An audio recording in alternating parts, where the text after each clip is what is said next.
ஜல்லிக்கட்டு நடத்த தமிழக அரசு கொண்டு வந்துள்ள சட்டத்தை எதிர்த்து இந்திய விலங்குகள் நல வாரியம் உச்சநீதிமன்றத்தில் வழக்கு தொடர்ந்துள்ளது.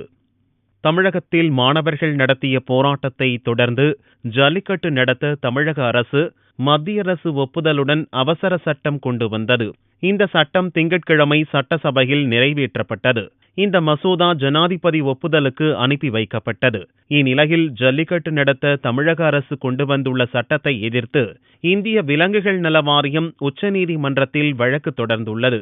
இந்த மனு மீதான விசாரணை வரும் 30ஆம் தேதியன்று விசாரணை நடைபெறவுள்ளது.